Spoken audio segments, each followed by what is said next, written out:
Welcome to today's devotion. As I record this, we are just several weeks away from political elections here in the United States, presidential election year.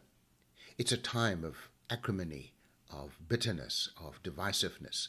A lot of unkind words are expressed between opponents of each other.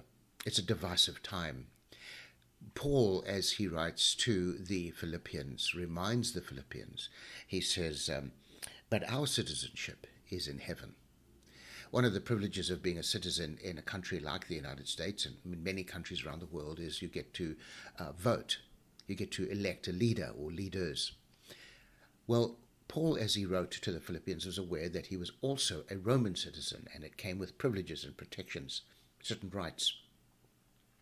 And he used that to play a defensive strategy to appeal to the highest secular authority of his day, which was Caesar. But here he writes and he says, but I have another citizenship, and it's a greater citizenship. Here's a citizenship of heaven. And in his letter to the Philippians from chapter 4 onwards, he then says, therefore, my brothers whom I love and long for, my joy and my crown, stand firm thus in the Lord, my beloved. He then makes an appeal for them to assist two sisters, two women who had come to a disagreement about something, but they had co-labored with Paul in the cause of the gospel.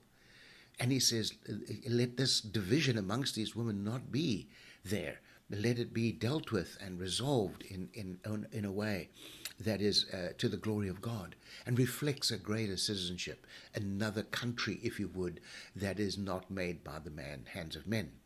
In verse 8, he writes this, he says, finally, brothers, whatever is true, whatever is honorable, whatever is just, whatever is pure, whatever is lovely, whatever is commendable, if there is any excellence, if there is anything worthy of praise, think about these things. Right now, I'm being called to think about a great many issues championed by different people who are saying, vote for me, vote for me.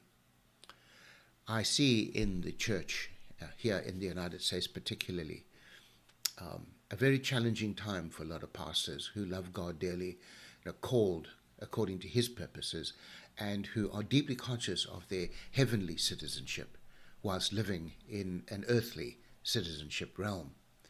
And the tension between those two. And so in this devotion, my appeal is for my own self also, in a time of great rancor and divisiveness and combativeness, where words are very unlovely, both between opponents and Christians who support one over the other. My appeal is to turn to Philippians at chapter 4 and think of these things.